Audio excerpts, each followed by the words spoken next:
Hello, my dear students and my friends. So I welcome you at my and your own YouTube channel that is Chemistry Guruji Foundation. So बेटा जी हमने physics का chapter start किया था gravitation और gravitation में हमने एक बहुत ही इंपॉर्टेंट बहुत ही क्या द मोस्ट इंपॉर्टेंट टॉपिक कर रहा that is universal law of gravitation और उसके बाद हमने इससे रेलेवेंट कुछ क्वेश्चंस कर रहे थे. सो आज का टॉपिक जो सेकंड वीडियो है वो रहेगा हमारा न्यूटन्स लॉ का relationship with Newton's third law.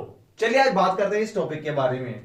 तो आप सोच ही रहे होंगे भाई ये टॉपिक हमने भाई मोशन में स्टडी किया था और मोशन के बाद हमने ये टॉपिक अब मोशन का थर्ड लॉ से क्या लेना देना है ना. बिल्कुल सही है भाई, क्या लेना देना तो उसके बारे में बात करने वाले हैं. तो भाई न्यूटन का जो थर्ड लॉ था, न्यूटन का थर्ड लॉ क्या कहता है? For each action there is equal and opposite reaction. ठीक है, अगर कोई बॉडी पे हमने एक्शन लगाया है लाइक इसको अगर कोई बॉल होती तो अगर मैं बॉल को पुश करता तो ये क्या करता है, जब वो पुश करके ये किसी बॉल से टकराती और वापस आती तो ये मैंने एक्शन किया, रिएक्शन क्या है वो स्ट्राइक करके मेरे पास बाउंस बैक हो गई. ठीक है सर, इसका ग्रेविटेशनल फोर्स से क्या लेने देना है भाई ग्रेविटेशनल फोर्स में भी क्या था, if two bodies are interacting with each other by some distance. अब ये दो बॉडी है भाई, एक है m1 और दूसरा है m2. ठीक है, कुछ डिस्टेंस है इनके बीच में.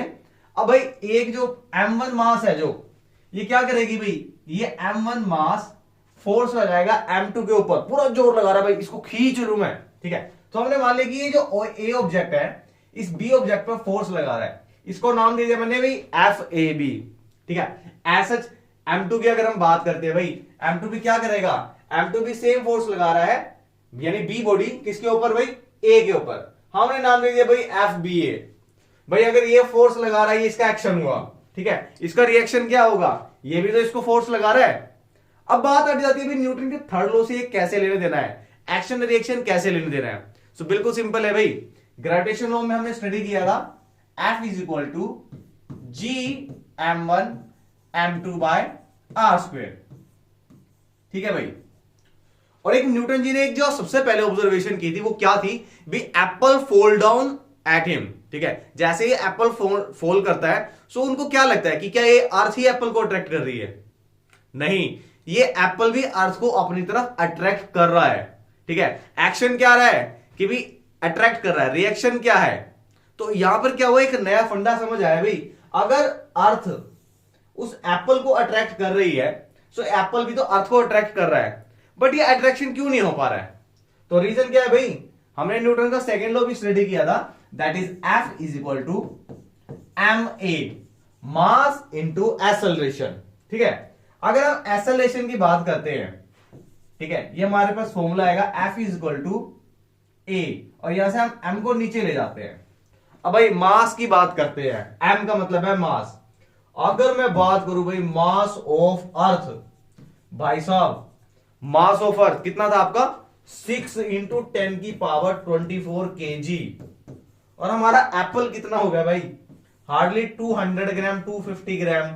ठीक है भाई, कोई कंपैरिजन नहीं है, हाथी चीटी वाला बात है. ठीक है, अब अर्थ का मास इतना ज्यादा होगा तो उसका एक्सेलरेशन कितना होगा भाई, नेग्लिजिबल भी नहीं बोल सकते हम कि एक्सेलरेशन होगा ही नहीं भाई. ठीक है, और अगर हम ये बात करते हैं एप्पल के बारे में, सो एप्पल का जो मास है भाई वो बहुत यानी वेरी वेरी वेरी लेस होता है. So only Apple will attract towards the earth, not Apple attract the earth. ठीक है, समझ गए. और यही रहा भाई न्यूटन का थर्ड लॉ कि एक्शन हुआ था पर रिएक्शन किसके लिए हो रहा है, रिएक्शन यानी एक्सेलरेशन सिर्फ उसी का होगा भाई जिसका मास कम होगा, मींस एप्पल का. सो एप्पल के लिए भाई एक थॉट तो बनना ही था, an apple keep the doctor away. But यहां पे एप्पल ही अवे हो रहा है कहां से, पेड़ से. और उसके पीछे कौन सा लॉ लग रहा है भाई, न्यूटन का थर्ड लॉ. ठीक है, और ग्रेविटेशनल फोर्स क्या बोलता है कि एप्पल अर्थ की टुवर्ड्स ही आएगा. बट क्यों आएगा, सो यहां से हमने ये स्टडी करा है. ठीक है, अब बात करते हुए बड़ा एक बहुत ही इंपॉर्टेंट टॉपिक है यार, जो सेकंड टॉपिक को मान रहे हैं सबसे इंपॉर्टेंट. ठीक है, अब कैपलर ने क्या किया भाई, एनालाइज किया ये मोशंस कर रहे हैं प्लैनेट, तो इनके ऊपर एक लॉ बनना चाहिए भी क्या है, ये कैसे मूवमेंट कर रहे हैं, इनके मोशन के पीछे कारण क्या है और ये कैसे कैसे रिवॉल्व कर रहे हैं. सो रेवोल्यूशन के बेस पर कैपलर ने एक लॉ बना दिया भाई. चलो भाई डिस्कस करते हैं. तो हमारा टॉपिक है भाई Kepler's law of planetary motion. ठीक है, 16th सेंचुरी में हुआ था ये, और 16th सेंचुरी में उन्होंने क्या बताया भी, फर्स्ट लॉ पहले बात करते हैं. पिक्चर से बिल्कुल दिख गया होगा भाई आपको, ठीक है। ये मैंने पिक्चर बता दी आपको, देखो यहां पर। तो पिक्चर से क्या दिख रहा है भाई, ये हमारी ब्यूटीफुल सी अर्थ है, लाइक यू आर ब्यूटीफुल, ठीक है। ये हमारा सन भाई सब गरम गरम से। सो अभी आपको क्या दिख रहा है, अभी एक इलिप्टिकल ऑर्बिट पे हमारा जो प्लेनेट है ये मूवमेंट कर रहा है। अब ये मार है, मार यहाँ पिटाई नहीं है, ये हम बात कर रहे हैं मार्च मंथ की, यानी ये मंथ वाइज इसका रेवोल्यूशन हो रहा है। सो फर्स्ट लॉ भी क्या कहता है कि जितना भी हमारा प्लैनेट्स है, स्पेशल हम बात करेंगे हमारी अर्थ के बारे में। सो अर्थ यानी प्लैनेट है हमारा, जो planet revolve around sun at elliptical orbit where sun is considered as one of its foci,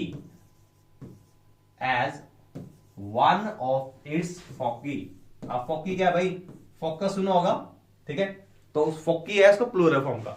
सो भाई अगर हम मान के चलते हैं कि एक इलिप्टिकल ऑर्बिट है जिसपे अर्थ रिवॉल्व कर रहा है, ठीक है। सो अर्थ हमेशा एक इलिप्टिकल ऑर्बिट पे रिवॉल्व करता है जहां पे मान के चलते हैं कि सन एक फोकस पॉइंट है, ठीक है। यानी ये फोकस पॉइंट है और ये हमारा चल रहा है भाई रेवोल्यूशन अर्थ का, ठीक है। ये बोला उसने प्लैनेटरी मोशन का फर्स्ट लॉ में, भाई जितने भी प्लैनेट है वो एक इलिप्टिकल ऑर्बिट में घूमते हैं, ठीक है। ये उसने फर्स्ट लॉ के अंदर बता दिया कि इलिप्टिकल ऑर्बिट घूम रहे हैं, ठीक है। फिर उसने क्या कहा, भाई चलो घूम रहे हैं, अभी घूम रहे हैं, मोशन कर रहे हैं, तो मोशन में भाई कुछ डिस्टेंस ट्रेवल करेंगे। क्या ये डिस्टेंस इक्वल रहेगा हर पॉइंट पे, मतलब मार्च के महीने में क्या सेम रहेगा, अप्रैल जून सारे मंथ के बारे में देखते हैं, ठीक है। तो उन्होंने सेकंड लॉ बना दिया भाई, न्यूटन का सेकंड लॉ, केपलर मोशन का, सॉरी न्यूटन नहीं केपलर की बात करेंगे, ठीक है। न्यूटन बार बार आ रहे भाई, इतने सारे बता दिए, Newton law of motion, Newton law of gravitation, हमारा कुछ क्रेडिट हमारे केपलर भाई साहब को भी जाना चाहिए ना। तो क्या बोलते हैं भाई, चलो मान के चलते हैं हमारा प्लैनेट यहां पर है फर्स्ट पॉइंट पर, पॉइंट P1 पे। So if this planet is moving at the elliptical orbit, जो हमने फर्स्ट लॉ में स्टडी किया है, ठीक है। अब ये रिवॉल्व करते करते कहां पहुंच गया है, ये पहुंच गया भाई P पॉइंट पे, ठीक है। तो 2 पॉइंट कंसीडर कर लिए, तो चलो मार्च जून जुलाई आगे चलते हैं, जून के आसपास आगे लगभग। फिर अब ये पॉइंट हमने एक और कंसीडर कर लिया कि हमारा प्लैनेट पहुंच गया है P3 पॉइंट पे, ठीक है। ऐसे ये रिवॉल्व कर रहा है, एक और पॉइंट हमने कंसीडर कर लिया P4 पॉइंट, ठीक है।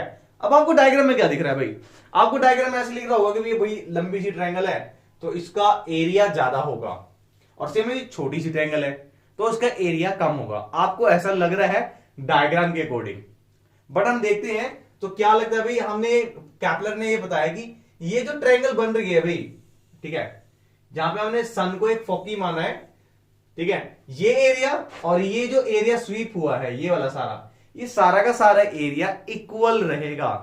सो भाई क्या बोला इसमें केपलर के सेकंड लॉ में, द लाइन जॉइनिंग, किसकी line joining, the line joining of centre of planets to centre of sun sweeps equal area, ये लाइन इंपॉर्टेंट है भाई, sweeps equal area in equal interval of time. Interval बोला भाई मैंने, interval का मतलब यार पता है ना, 2 टाइम का गैप, इंटरवल ऑफ टाइम। यानी कि जो ये एरिया है, यानी जितना यहां से P1 से P2 जाने में टाइम लग रहा है भाई, P1 से P2, उतना ही टाइम P3 से P4 जाने में लगेगा। समझ रहे बात भाई, आपको लग रहा होगा कि भाई P1 P2 तो बहुत ही छोटा सा डिस्टेंस हो, बड़ी जल्दी जल्दी भागेगा, ठीक है। बट ये P3 और P4 है, यहां पे धीरे धीरे भागेगा, ठीक है। बट ऐसा नहीं है भाई, वो बोल रहे हैं कि जब ये घूमेंगे प्लैनेट, तो P1 से P2 और P3 से P4 जाएगा, तो टाइम सेम रहेगा, टाइम सेम रहेगा। वही कह रहा है ना, इक्वल एरिया करेगा, इक्वल इंटरवल ऑफ टाइम रहेगा, यानी इसका एरिया और इसका एरिया इक्वल है। अरे कैसे हो गया सर, आपने भाई एक फॉर्मूला पढ़ा है, distance is equal to time into speed, ठीक है। अब जो केपलर कहता है कि भाई दोनों का एरिया इक्वल होगा, ठीक है। एरिया की बात करते हैं, ठीक है, एरिया, तो एरिया भाई कैसे बनेगा, अब बात करते हैं भाई, देखो यहां से एरिया, ठीक है। अब एरिया इक्वल है, टाइम इक्वल है, तो भाई क्या चीज चेंज होने वाली है? एरिया का मान के चलते हैं भाई कितने डिस्टेंस ट्रेवल किया है, ये भी सेम है, ठीक है। ये चीज अगर सेम है, ये भी सेम है, तो भाई क्या चीज चेंज हो रही है? स्पीड। इसका मतलब क्या है कि जब यहां से P1 से P2 जा रहा है एंड P3 से P4 की तरफ आ रहा है, तो क्या चेंजेस होगा भाई? स्पीड चेंजेस होगी। यानी जब यहां पर चलेगा तो इसकी स्पीड स्लो होगी। भाई एरिया इक्वल दिखाना है आपको, ये चीज इक्वल कब होगी? जब ये चीज चेंज होगी। तो यानी P1 से जब P2 जाएगा भाई, इस टाइम पर स्पीड स्लो होगी। स्पीड स्लो होगी तभी तो भाई इक्वल माना जाएगा एरिया। और जब ये P3 से P4 जाएगा तो at this point speed will be more. भाई स्पीड जल्दी होगी तभी तो टाइम, ये वाला टाइम और ये वाला टाइम इक्वल रहेगा, ठीक है। तो यही कह रहा था भाई न्यूटन, इसका केपलर का सेकंड लॉ, कि भाई ये वाला एरिया और ये एरिया इक्वल रहेगा। यानी आप कह सकते हैं कि जब प्लैनेट, हमारा प्लैनेट जब किसके पास होगा भाई? सन के पास होगा, तो उस टाइम पर स्पीड ज्यादा होगी। स्पीड उस टाइम पर ज्यादा होगी, समझ गए, ठीक है। टाइम सेम लग रहा है। ये था न्यूटन का सेकंड लॉ। अब बात करते हैं भाई थर्ड लॉ के बारे में, ठीक है। अब आपको पता ही होगा भाई ये क्या है? ये एक इलिप्टिकल ऑर्बिट है, ठीक है। और ऑर्बिट की अगर हम बात करते हैं तो भाई ये जो बीच वाली लाइन है जो आपको दिख रही है लॉन्गी, ये आपकी हॉरिजॉन्टल आपकी है, ठीक है। इसको हम बोल देते हैं मेजर एक्सिस। मेजर की ये सबसे बड़ी है। और जो छोटी वाली लाइन है यानी ये वाली वर्टिकल लाइन की बात करते हैं, इसको हम बोल देते हैं माइनर एक्सिस, ठीक है। ये पूरी माइनर है, ये पूरी मेजर है। अगर इसको हाफ कर दिया जाए यहां तक का, ये लाइन क्या होगी भाई? ये होगी सेमी मेजर और ये होगी सेमी माइनर, ठीक है। अब हमारे केपलर जी क्या बोलते हैं कि टाइम ऑफ रेवोल्यूशन का अगर हम क्या कर दे भाई? स्क्वायर कर दे। अब कोई भी प्लैनेट जो इसमें रिवॉल्व कर रहा है इस ऑर्बिट पे, so time of revolution of a planet उसको स्क्वायर कर देते हैं, ठीक है। The square of time of revolution of a planet is directly proportional to cube of semi major axis. ये जो सेमी मेजर एक्सिस है, ये डिस्टेंस को हम रेडियस मान लेते हैं r। तो क्या होगा भाई?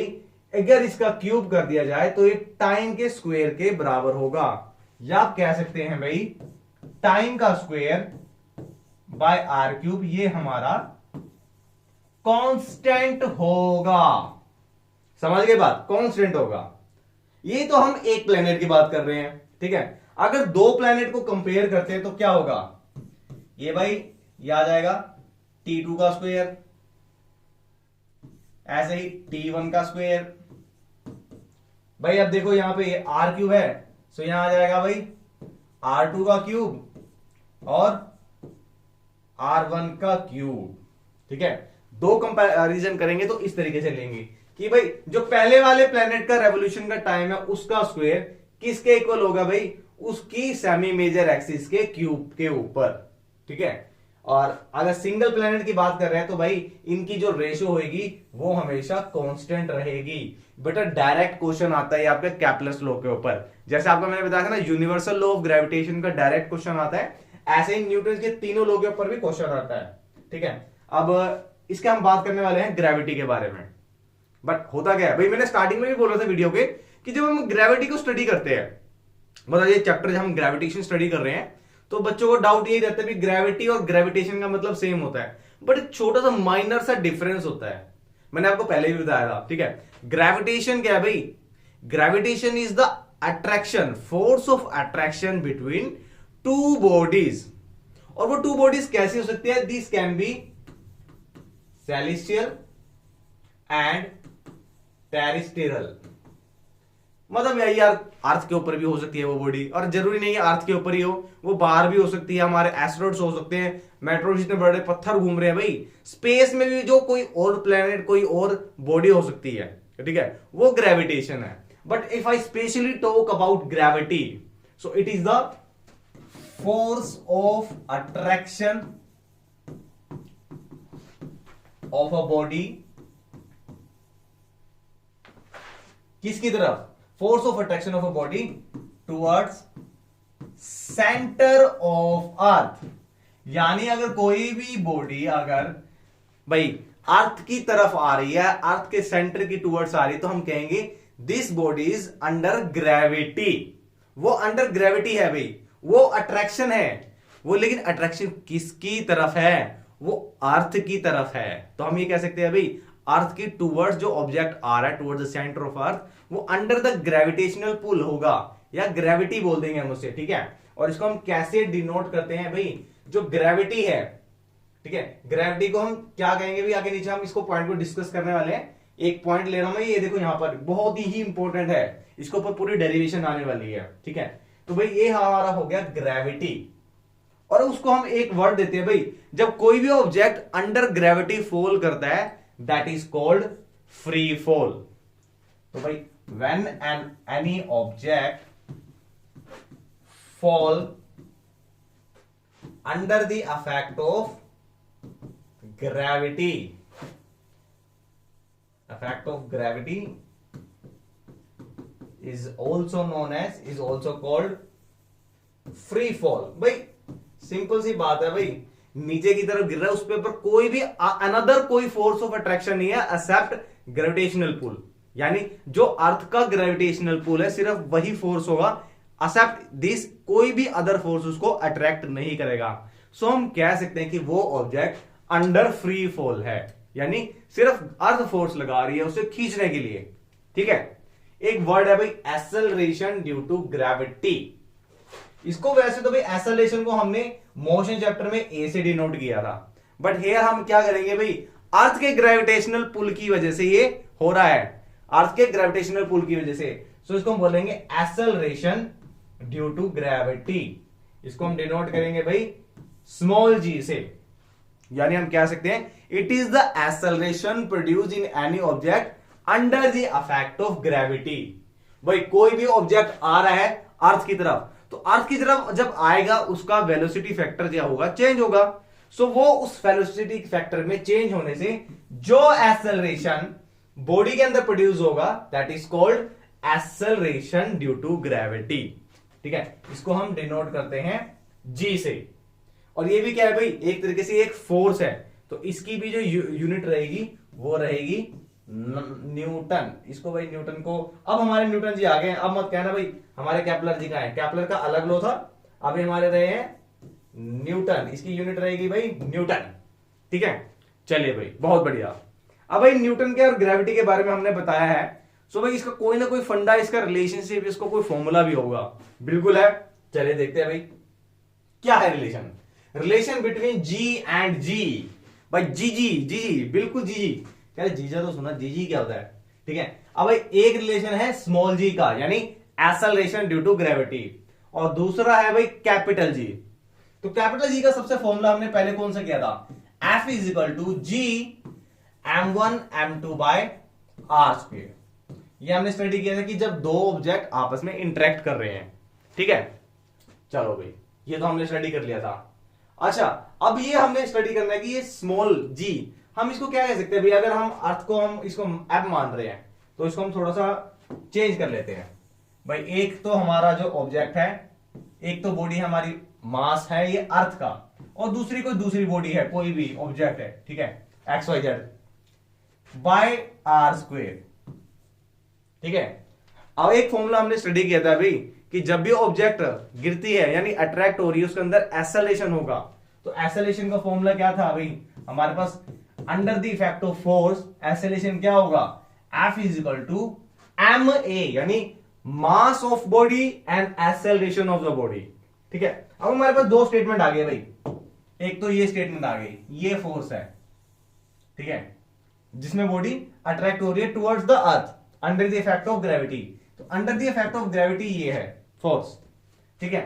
बट जब ग्रेविटी में आ रही है तो उसके अंदर, उस मास के अंदर कुछ एक्सेलरेशन होगा, ये भी फोर्स है। अब दोनों की लेफ्ट हैंड साइड पे दोनों भी फोर्स है, तो हम इसके राइट हैंड साइड भी इक्वल कर देते हैं, G M M by R square, ठीक है। अब यहां पे भाई एक्सेलरेशन हम इस चैप्टर में जब स्टडी कर रहे हैं तो एक्सेलरेशन को हम क्या ले रहे हैं, इसको हम लेते हैं एक्सेलरेशन ड्यू टू ग्रेविटी, यानी हम कह सकते हैं F is equal to M G. तो यहां पे आ गया भाई एम जी, अब देखो भाई, यहां पे जो स्मॉल एम किसके लिए डिनोट किया है? Small M denote for stand for object of mass which is under the free fall या which is attracted towards the earth. So भाई ये कॉमन है, कैंसिल हो गया। तो यहां से हमारे पास जी का रिलेशन क्या है? Small G is equal to capital G into mass of earth by radius of earth. ठीक है, बहुत ही इंपॉर्टेंट रिलेशन है भाई। और यहां से एक एक्टिविटी करेंगे हम, एक शॉट डालेंगे भी एक्टिविटी का, वो ध्यान रखना उसमें क्या है, आपको रिकॉग्नाइज करना है वो। ठीक है, अब यहां पे आपको दिख रहा होगा जो एक्सेलरेशन ड्यू टू ग्रेविटी है, उसमें कहीं पे भी ऑब्जेक्ट का मास की बात नहीं कर रहे हैं हम। ठीक है, यानी कोई भी ऑब्जेक्ट हो, एक हाथी फेंक दो, ठीक है, चाहे एक बिल्ली फेंक दो, फेंकना नहीं भाई, सेम एनिमल्स। ठीक है, बट मान लीजिए एक एग्जांपल है, एक एलिफेंट है और एक कैट है, ये दोनों under the effect of gravity नीचे आ रहे हैं प्लेन से भाई साहब, जंप करके दोनों। ठीक है, तो सबसे पहले कौन पहुंचेगा, ये क्वेश्चन है मेरा। सबसे पहले कौन पहुंचेगा? इसकी एक्टिविटी में भाई शॉर्ट अपलोड कर दूंगा, देख लेना।